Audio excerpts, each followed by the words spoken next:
calls to you, arise, arise today. He calls for you to go and spread the news, arise, awake, awake. Salvation calls to every man, his greatest need of all. May blessed men who learn the way be faithful to the call.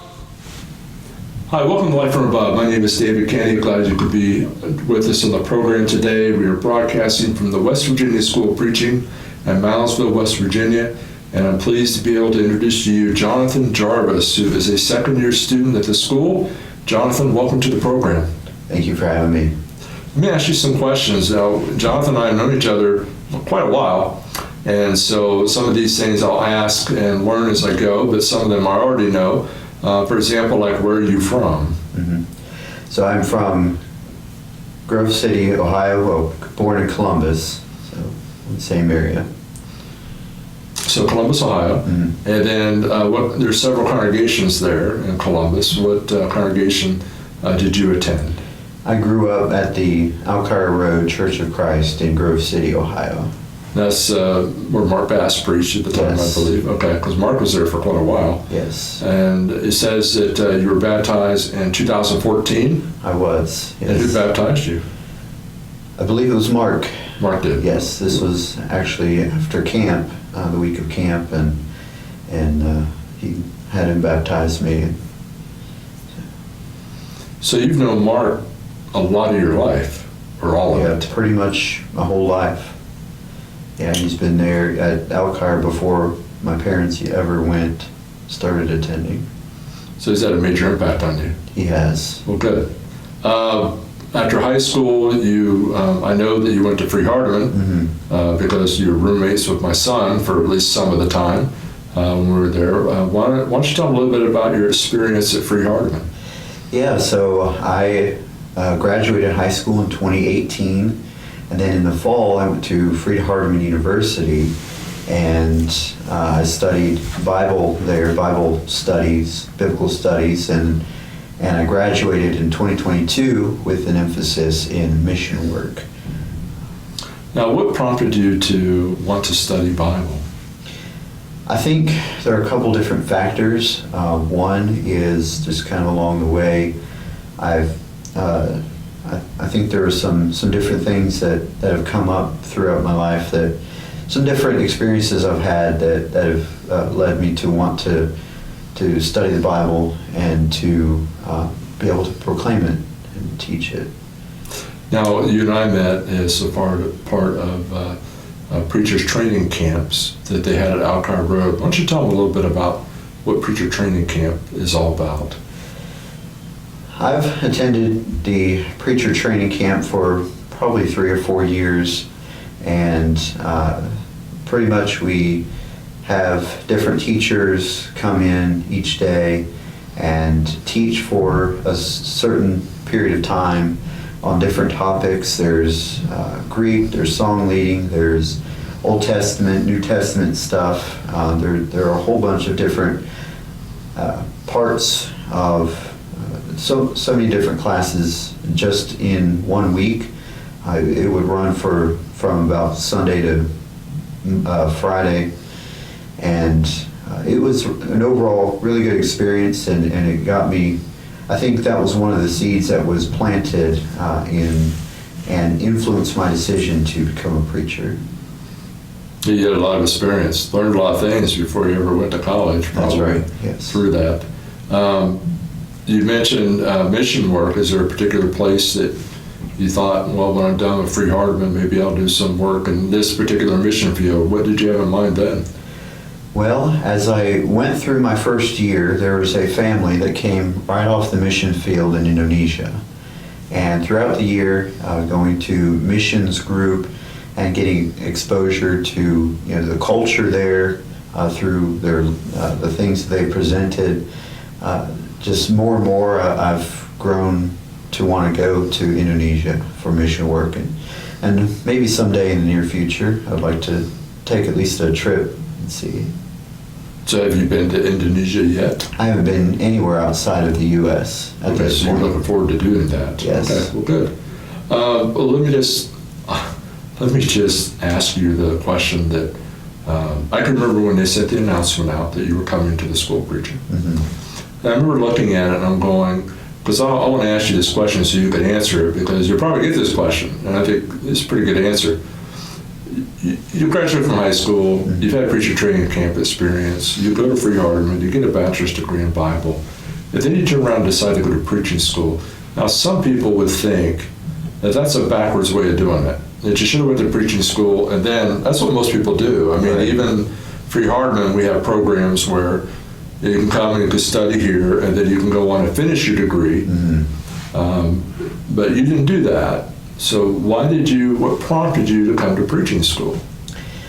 I think there were a couple different things. One is that after I graduated from Freed-Hardeman, I was back living with my parents for a couple of years, and during that time, one of the elders at my home congregation, he was encouraging me to come here to study more, to get more Bible knowledge and deeper in study. And I think too, I've had a few opportunities to preach since graduating, also including an internship that was like 2 or 3 weeks during the summer of 2021. And just those experiences, I never really felt like I did very well in preparing Bible lessons, or was able to communicate those in the pulpit. And so both of those things I think are a big influence. So when knowing you, Mm-hmm. and also knowing a bit about your situation, and of course knowing you through my son James and all that. Now let me give you my version of the answer, and you tell me if this sounds right. I figured since you're from Ohio and you're going to a place that's where other people are from the South, Mm-hmm. they're probably going to have more opportunities, find the opportunities to speak easier because they know people anyway. That coming to the preaching school would give you a lot more opportunities to learn more, but also give you opportunities to practice it, to preach it, to actually get out there and get some experience. Has that been the situation? Yes, that's what I've come to notice, is that there are a lot of churches with preachers in the South, and then coming here to the Ohio Valley, they need more, I guess, help with preaching and filling in, but it's definitely been a big help for me in getting that practice that I need. So you come here to the West Virginia School of Preaching, and you've had more opportunities to be able to go to other churches, to be able to present lessons. Why don't you tell them a little bit about some of the places that you've been to preach for, and what did you learn from them? I've been to several different places.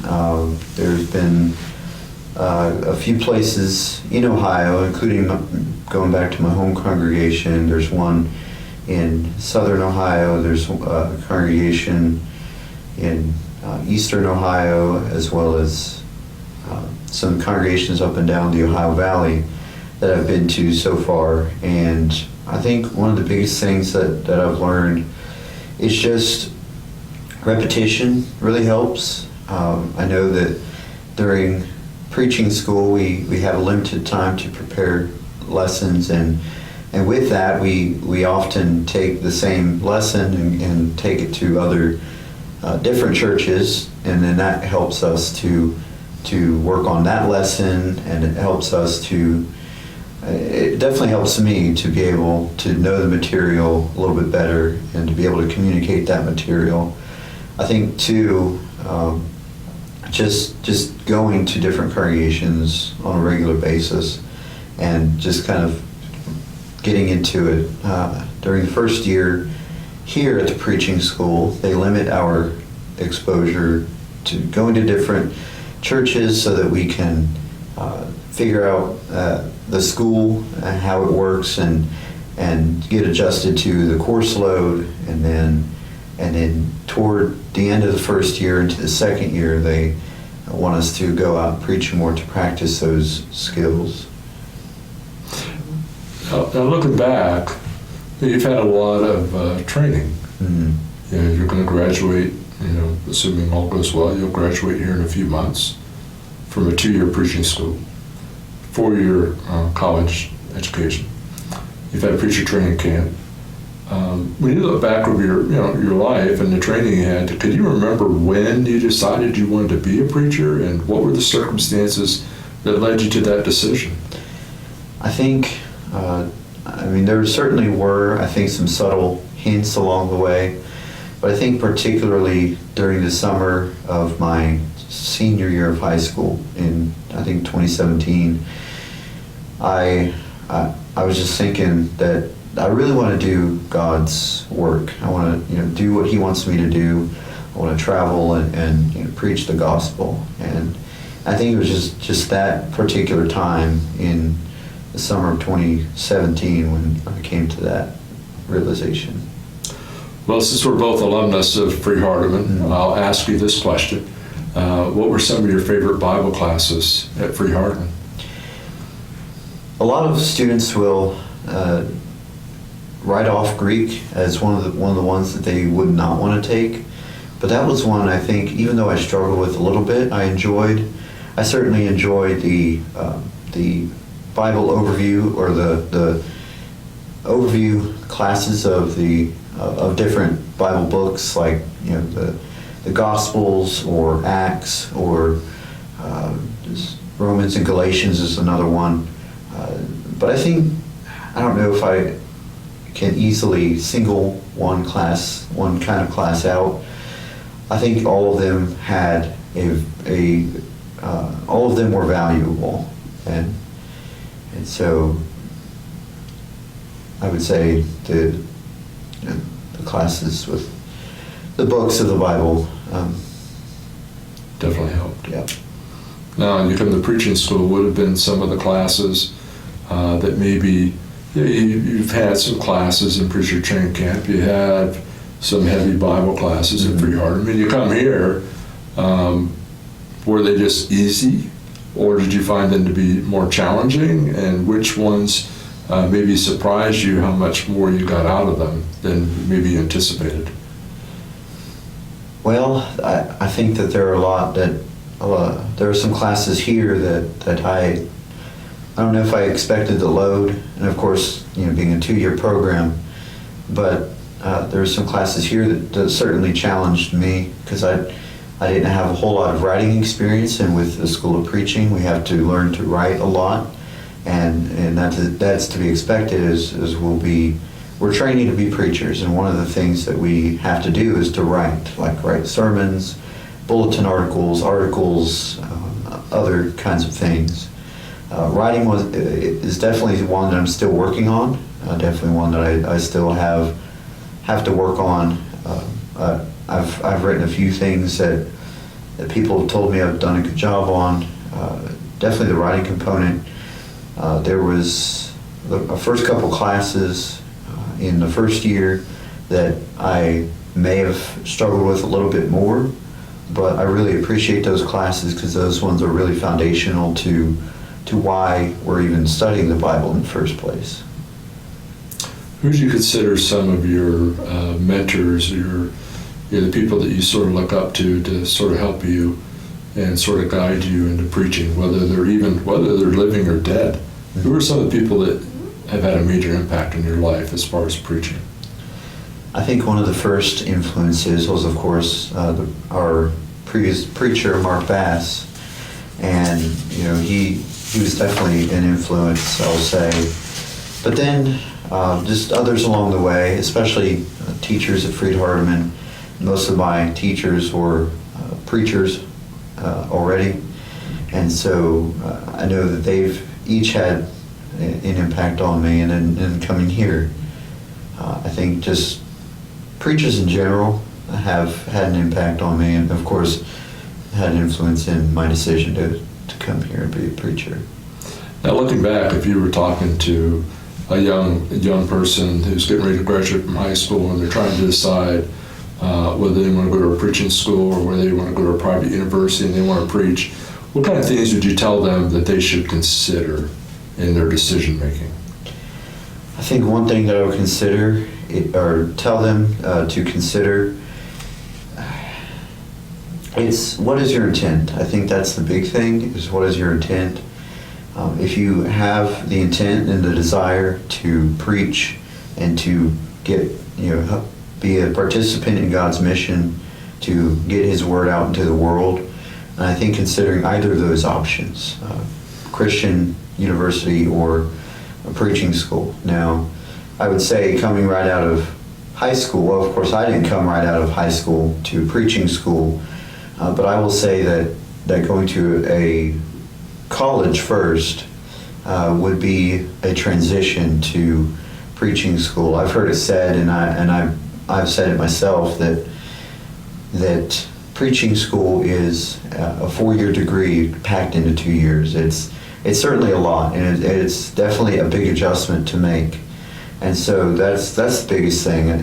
One of the biggest things is it's a really big adjustment, and you have to be very diligent. You have to know your why before you consider either of those options. Now, let me just ask you this question. I don't know if it's on here or not, but one of the things that sort of surprises me about you, just knowing you, is how much you have latched on to studying biblical languages. Mm-hmm. And I don't know how good you are at it. Don't know, because you aren't in my classes. Mm-hmm. But you seem to really like it. And what do you find that you enjoy about studying biblical Greek or biblical Hebrew? What do you enjoy about that? That's a good question. I don't know if I've put much thought into it, but I know that even before going to Fried-Hardeman, I've taken a couple of Spanish classes, or a couple of years of Spanish class in high school. And I think that whet my appetite as far as learning languages in general. And then going to Fried-Hardeman, I was able to pick what I wanted to study. And so, of course, along with studying, going through a Bible study course, I was able to pick the course with Greek. And I'm not sure exactly what it is, but I think part of it would be if I'm going to go out and preach, if I'm going to go to different places, I have to be willing to learn the language of the people, and I think that's really important. I know the world is learning English for business primarily, but I think the gospel can be effective, almost more effective, in the language of the people that we're going to as preachers, missionaries. Well, good. All right, let me ask you this question. Graduation's coming up. Mm-hmm. What plans do you have after graduation? At this point, I am working out some details and some plans to go to the Pennsboro Church of Christ in Pennsboro, West Virginia, for a 1-year internship. They normally have an internship for graduate students, one each year, and things worked out where I have the opportunity and to take that internship. And so far, that's the next thing that's on the list. Beyond that, I don't know just yet, and I think I'll know when I get to that point. But that's where things are at right now. Now, you know as well as I do, you have summer vacations, things like that. If somebody's thinking about being a preacher, what kind of jobs, like summer jobs? I mean, I know they do internship in places, but say they don't have an internship at a congregation or something like that. What other types of jobs may they want to take a look at that would help them to give them skills to become a preacher? If I could think about maybe my experience, I think any job that deals with communication, I know almost any job you do requires communication, and communication is one of the fundamental aspects of preaching. And so really any job that deals with communication. I worked at Walmart, Kroger previously, and also at Hobby Lobby. All of those, I was either a cashier or one who would help to bag the groceries. And just being able to learn to communicate with people, I think, is one of the biggest skills and most important skills to have. So dealing with the public, because that's what you're going to be dealing with. Yes, right? yes. It's very much a people business. So let me ask you this question, just as we sort of wrap up here. Mm-hmm. What's your favorite type of sermon, either to hear it or even to preach it? What kind of sermons do you look at as ones that you particularly benefit from? I really like expository sermons. Expository sermons really go deeper into one particular text, and I haven't had a whole lot of time myself, of course, getting started with preaching, in preparing expository sermons, but I think those are very valuable and ones that can help to foster deeper growth in the faith. And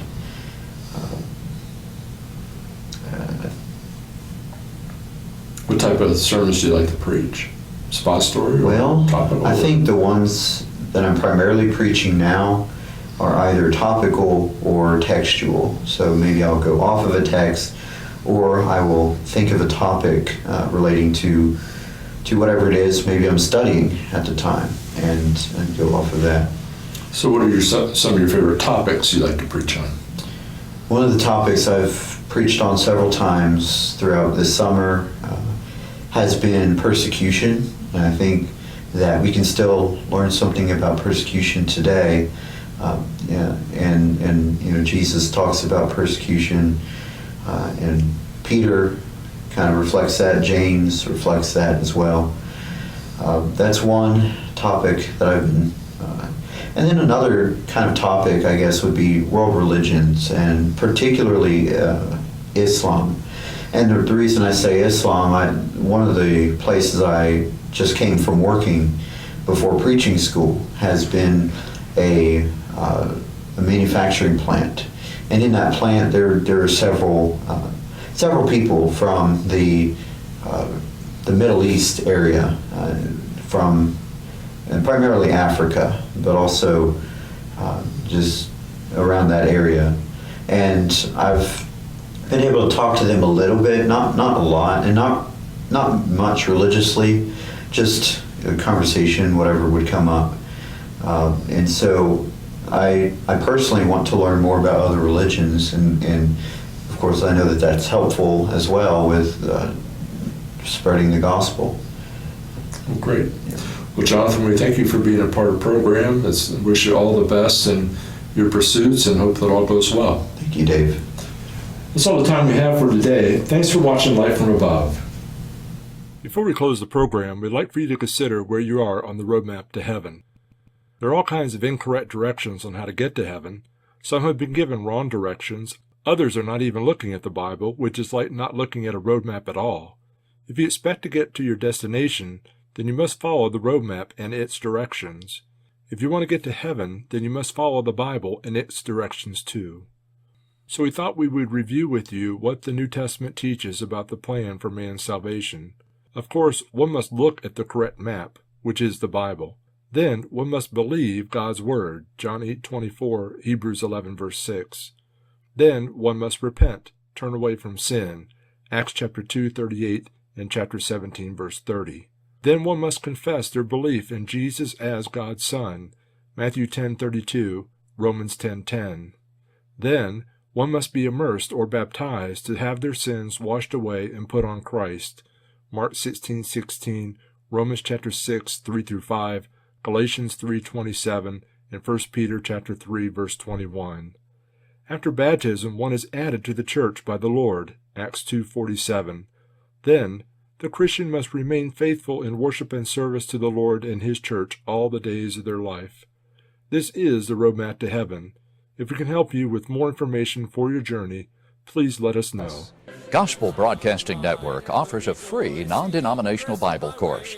It's based strictly on God's Word and not the creeds or traditions of men. Why not contact us for lesson number 1? Walking in sunlight, sunlight of love.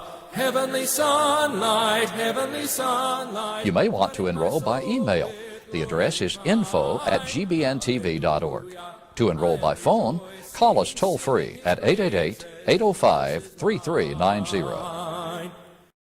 Arise, the Master calls to you. Arise, arise today. He calls for you to go and spread the news. Arise, awake, awake. Salvation calls to every man his greatest need of all. May blessed men